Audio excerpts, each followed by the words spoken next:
반갑습니다. 오늘 함께 하실 소태산 대종사님의 본문은 대종경 요음품 21장입니다.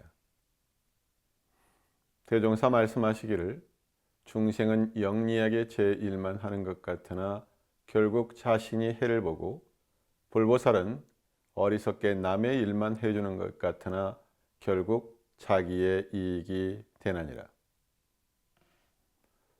소태산 대종사님께서는 중생과 불보살을 비교하시며 우리 삶을 불보살의 삶으로 인도해 주셨습니다. 불보살의 삶이란 남을 이롭게 하여 결국 자신을 이롭게 하는 삶입니다. 불교는 부처님의 종교이고 깨달음의 종교라고 말을 합니다. 그 중에서도 대승불교는 보살의 종교, 자비의 종교라고 말할 수 있습니다. 불교의 수행은 중생심을 벗어나 불보살의 마음을 얻는 것입니다. 우리는 보통 깨닫지 못한 사람을 중생이라 하고 깨달은 사람을 부처라고 말을 합니다. 중생은 무명업장에 묶여 살고 부처는 마음의 자유를 얻은 사람을 뜻하죠. 한문으로 불이라는 글자는 부처불, 깨달을 불의 의미로 해석합니다. 그렇다면 부처님은 무엇을 깨달았을까요? 반대로 중생은 무엇을 깨닫지 못했을까요? 전통적으로 석가모니 부처님께서는 연기법을 깨달았다고 말합니다. 연기법을 간단히 설명하면 나는 홀로 존재하지 않고 연기적 존재, 다시 말해 다른 것들이 있으므로 내가 존재한다는 것입니다. 이를 달리 말하면 나라는 존재는 없다. 무아의 진리를 깨달으신 분이 바로 석가모니 부처님입니다. 그리고 대승불교, 선불교로 넘어오면서 무아사상이 공사상이 되죠. 나라는 존재를 포함해서 모든 존재, 일체는 공이라는 뜻입니다. 그 공사상을 대표적으로 나타내고 있는 대승경전이 바로 반야심경입니다. 그렇다면 중생은 어떤 사람일까요? 어떤 깨달음을 얻지 못했다는 것일까? 바로 무아를 깨닫지 못했다는 것입니다. 무아의 반대는 무엇입니까? 내가 없음의 반대는 내가 있음, 즉 유아가 될 것입니다. 다시 말해 중생은 유아로 사는 사람입니다. 내가 있음으로 내 것을 채우기 위해 나를 만들기 위해 노력하겠죠.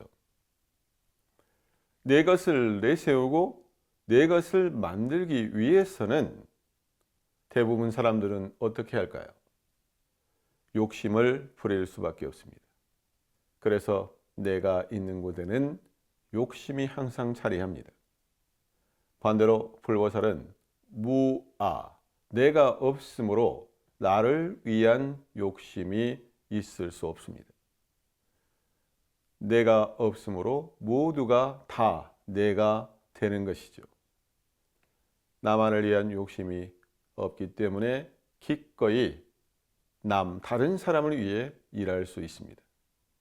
그래서 중생은 나만을 위해 살고 불보살은 내가 없는 모두를 위해 살 수 있습니다.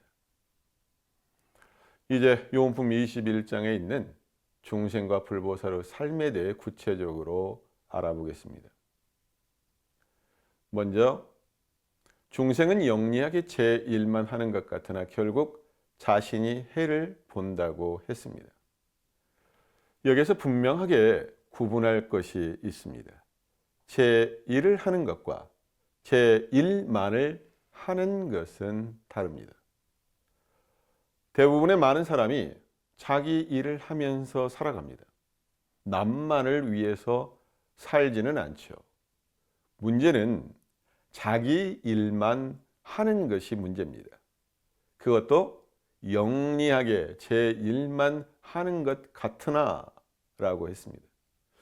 우리가요, 영리하게라는 표현은 지혜롭다와 같은 의미는 아니죠. 영리하다는 눈치가 빠르고 똑똑하다라는 뜻이 있습니다. 이때 영리하다라는 말의 어감은 약간의 부정을 서서의 의미도 포함하고 있습니다. 내가 가지고 있는 능력이 100이라고 할 때 내 일만 하는 사람은 내 일에 100을 투자하는 것이겠죠.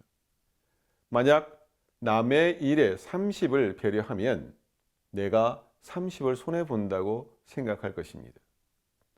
이런 계산법이 바로 중생의 계산법입니다. 세상 사람들은 다 이런 계산법을 가지고 살아갑니다. 절대 손해볼 일을 하지 않는다는 거죠. 그래도 양심적인 사람은 최소한 자기 힘으로 살아간다는 생각을 가지고 살아갑니다. 남에게 피해 주지 않고 정당하게 살아간다는 사람, 사실 이런 사람들이 많기 때문에 그래도 이 세상이 그래도 잘 돌아가는 것 같습니다. 그런데 이 정도 사람들의 모습은 불보살의 삶과 관련해서는 보통 또는 평균이라고 말할 수 있죠. 영리하게 제 일만 하는 사람은 남에게 피해를 주기가 쉽습니다.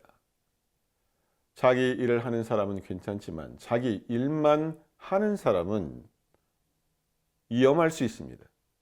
그것도 영리하게 하면 더더욱 위험해지는 거죠.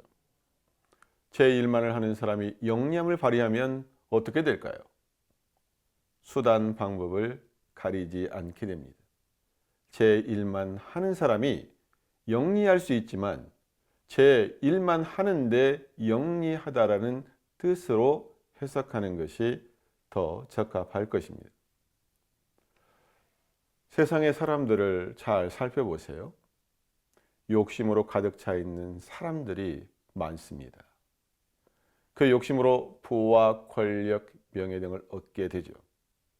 그러나 권리가 많은 사람, 명예가 높은 사람, 가진 것이 많은 사람, 재주가 많은 사람, 즉 영리한 사람들은 남의 행복을 빼앗는 경우가 많습니다. 왜냐하면 자기 것을 채우기 위해서는 남의 것을 빼앗아야 하기 때문입니다. 그런데 소태산 대종사님께서 내놓으신 인과법은 어떨까요? 영리하게 제 일만 하는 사람은 결국 자신이 손해를 본다고 했습니다.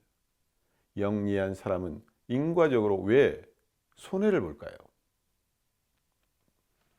우선 생각하기에는 영리하게 제 일만 하게 되면 자신이 성공할 것 같잖아요.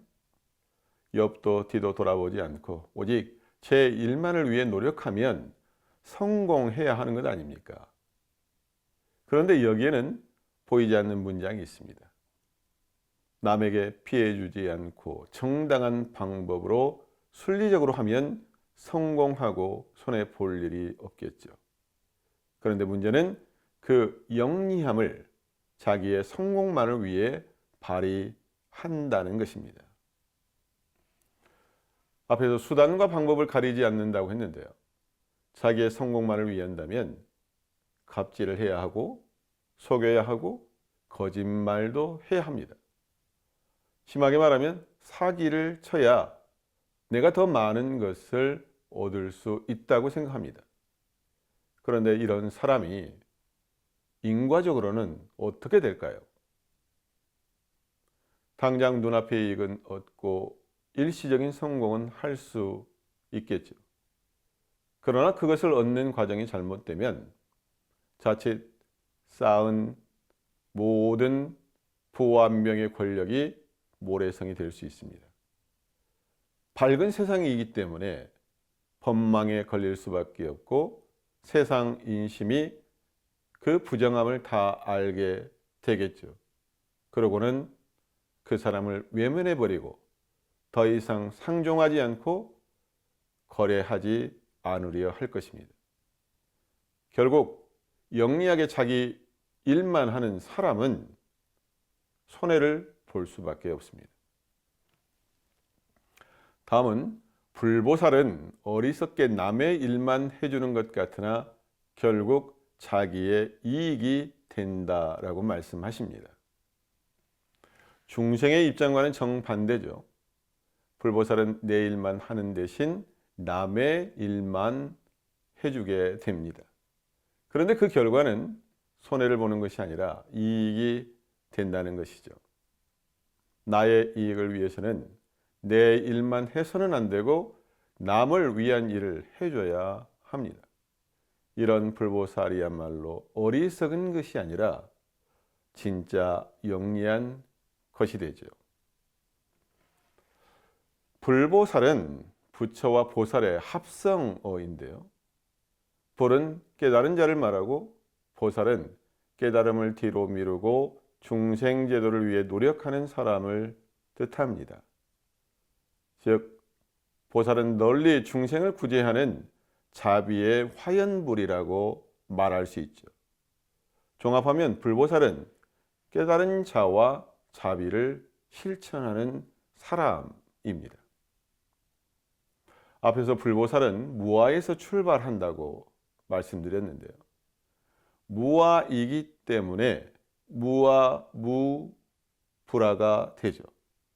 뜻을 해석하면 내가 없으므로 나 아닌 것이 없게 됩니다. 그래서 불보살은 나와 남의 구별이 없습니다. 내가 없으므로 모두가 내가 됩니다. 그래서 남의 일도 바로 내 일이 되게 되는 거죠. 모두가 내 일이기 때문에 일하지 않을 수가 없게 됩니다. 그래서 남의 일만 해주는 것 같으나 결국 자신의 이익이 된다라고 말씀하신 것입니다. 인과적으로 생각해 봐도 너무나 자명하죠. 남의 일을 해주기 위해서는 나의 시간과 노력, 정성이 다른 사람을 위해 쓰여야죠. 이러면 당장은 어떻습니까? 손해를 보게 되죠. 남의 일을 도와야 하니 정작 내 일은 못하게 됩니다. 그러나 시간이 지나면 소소히 영향은 인과의 이치에 따라 내가 받게 됩니다. 주는 것이 받는 것이, 주는 것이 받는 것을 인과라고 했기 때문에 받기 위해서는 반드시 먼저 줘야 하는 것이죠. 보통 사람들은 내 일과 다른 사람의 일을 구분하지요. 내 일을 주로 하면서 남의 일은 나에게 여력이 생기면 도와주려고 합니다. 내가 여력이 있을 때는 남을 도울 수 있습니다. 내가 도와야 내가 필요할 때 남이 나를 도울 수 있죠. 어찌 보면 주고 받기, give and take입니다. 줬으니 당연히 받겠다는 생각이 납니다. 줬는데 보답이 없다면 다음엔 절대로 도우려 하지 않겠죠. 배은 망덕이라고 생각하면서 앞으로는 도와주지 않겠다라고 할 것입니다. 그런데요, 불보살은 내 일이 따로 없습니다. 불보살은 계산하지 않습니다. 내 것 얼마, 당신 것 얼마, 저울로 재지 않습니다. 내가 줬으니 주겠지 하는 기대를 하지 않습니다. 주고 그냥 잊어버립니다. 왜냐하면 줬다는 상이 불보살에게는 남아있지 않기 때문입니다. 그래서 불보살은 자신의 이해에는 불고 돌아보지 않는 거죠. 동포보훈의 강령이 자리이타의 도를 실행하는 것인데요. 자리이타라고 하는 것은 나도 이롭고 상대방도 이롭게 하는 것입니다. 그런데 불보살은 자신의 손해까지도 감수합니다. 내가 해를 입어 상대방이 이로울 수 있다면 기꺼이 손해를 감수하죠. 오직 이타적 대승행만을 실천합니다. 불보살은 전체를 위해 일을 합니다. 그래서 결국 위공반자성이 되는데, 위공반자성이라는 말은 공을 위하는 것이 오히려 자신을 이루는 것이 된다는 뜻입니다. 어리석은 불보살은 남을 위해 일할 뿐 자신의 이익을 기대하지 않습니다. 그래서 불보살이라고 이야기하죠. 이익을 구하지 않았는데도 이익이 따라옵니다. 그런데 불보살이 얻는 이익에는 몇 가지 특징이 있습니다. 첫째는 바로 오지 않는다는 것. 두 번째는 잘 보이지 않는다는 것.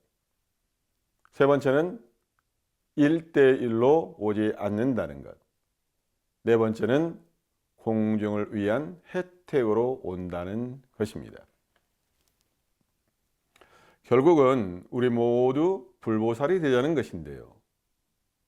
어떻게 불보살이 될 수 있을까요? 내 것만을 위해, 나의 이익만을 위해 영리하게 머리를 쓸 것이 아니라 남을 위해 일하는 어리석은 불보살이 되어야 한다는 것입니다. 우리가 절에 가면 관음전, 지장전, 약사전을 볼 수 있는데요. 관음전에는 관세음보살, 지장전에는 지장보살, 약사전에는 약사보살이 모셔져 있습니다. 관세음보살은 1000개의 손과 1000개의 눈으로 중생들의 아픔을 어루만져주는 보살이고, 지장보살은 지옥 중생을 제도하기 전에는 성불하지 않겠다는 서원을 가지고 지옥문을 지키는 보살이고, 약사보살은 질병으로 인해 고통받는 사람들을 치료해 주는 보살입니다. 그런데 관음, 지장, 약사보살들은 그 이름은 각각 달라도 부처님의 다른 이름, 다른 모습을 띠고 있다는 거죠. 부처님이 관음보살로 나타나기도 하고, 지장보살로 나타나기도 하고, 약사보살로 나타나기도 한다는 말입니다. 그렇다면 우리 원불교에서는 보살이 없을까요? 천지보살이 있고, 부모보살이 있고, 동포보살이 있고, 법률보살이 있다고 생각합니다. 마찬가지로 일원상 부처님의 다른 이름이 바로 천지, 부모, 동포, 법률, 보살이 됩니다. 각각 다른 모습으로 은혜를 베풀고 계시죠. 저는 그렇게 생각합니다. 우리 교도님들도 보살이 될 수 있습니다. 관세음보살이 될 수 있고, 지장보살이 될 수 있고, 약사보살이 될 수 있습니다. 예를 들어 가까운 사람 중에 고민과 괴로움이 있으면 내가 함께 아파하고 그 이야기를 들어줄 수만 있어도 그 사람이 바로 관세음보살입니다. 어떤 분이 열반하셨을 때 내가 천도제에 참석해서 그분의 완전한 해탈 천도를 기원해 주면 내가 바로 지장보살이 됩니다. 질병으로 고통받는 사람이 있을 때 그 사람을 위해 치유의 기도를 해주고, 좋은 병원을 소개해주고, 좋은 약을 알려주는 사람이 바로 약사보살이라고 말할 수 있습니다. 이렇게 사랑과 자비와 은혜를 베푸는 사람이 바로 불보살인 거죠. 요즘은 가족도 남남으로 살아가는 경우가 많은 것 같습니다. 가족 간에도 너는 너, 나는 나라고 생각하는 거죠. 부모, 자식 간에도 이해를 다투고 형제 간에도 이해를 다투기도 합니다. 저는 그런 생각을 하게 됩니다. 우리 가족 간에도 불보살이 필요하다. 영리하게 자기의 이익만을 구하지 말고 좀 어리석은 것 같아도 좀 멍청한 것 같아도 가족을 위해 일하는 것이 결국 자신이 이익을 보는 것임을 알면 좋겠습니다. 조타보살이라는 별명을 가진 분이 있었습니다. 전무추신 정려 1호이자 설법을 잘해서 설통이라 불리웠던 분이 있는데요. 그분의 이름은 공타원 조전권 총사이십니다. 공타원님은 모든 것에 좋다 좋다 하셔서 조타보살이라는 별명으로 불렸는데요. 키가 크면 큼직해서 좋다. 작은 사람을 보면 아담해서 좋다. 야윈 사람을 보면 날씬해서 좋다. 뚱뚱한 사람을 보면 푸짐해서 좋다. 죽 같은 밥은 촉촉해서 좋다. 된 밥을 해오면 고실고실해서 좋다. 짜면 짭짭해서 좋다. 싱거우면 삼삼해서 좋다. 모든 것을 다 좋다고 칭찬해 주는 분이었습니다. 우리 교도님들 조타보살, 칭찬보살 이렇게 하기가 쉬울까요? 중생의 마음으로는 쉽지 않습니다. 남만을 위하는 보살의 마음이 없이는 어렵습니다. 부처와 보살은 특별한 사람이 아닙니다. 어떻게 하면 중생을 행복하게 할까를 밤낮으로 고민하는 사람입니다. 그리고 중생들 틈 사이로 들어가서 내가 조금 손해를 보더라도 정신, 육신, 물질로 무조건 베풀고 손과 발로 헌신하는 사람입니다. 이런 사람은 항상 마음을 따뜻하게 쓰고 말과 행동에서 진실함이 묻어납니다. 그러면 무슨 일을 하건 저절로 소문이 나겠죠. 그래서 어딜 가든지 무엇을 하든지 주변에서 도와주는 사람이 모여들어 성공하게 됩니다. 설교를 정리하겠습니다. 인류 역사에서 가장 큰 이익을 남긴 분들이 바로 성인이요 불보살들입니다. 수천 년의 역사를 통해 존경받고 이름이 불리워집니다. 이것만큼 큰 이익이 또 어디 있을까요? 불보살들은 남 잘되기만을 위해 노력하는데 결국은 자신이 이익을 보게 됩니다. 우리가 완벽한 불보살이 될 수는 없지만 불보살의 일부는 될 수 있다고 생각합니다. 모든 일마다 불보살의 행을 할 수는 없지만 노력하면 불보살의 행을 많이 실천할 수 있습니다. 영리하게 제 일만 하다가 나중에 손해를 보는 어리석은 중생, 어리석게 남의 일만 해주는 것 같으나 결국은 자신이 이익을 보는 영리한 불보살, 우리 교도님들은 중생이 아닌 불보살의 삶을 사시기를 기원합니다. 감사합니다.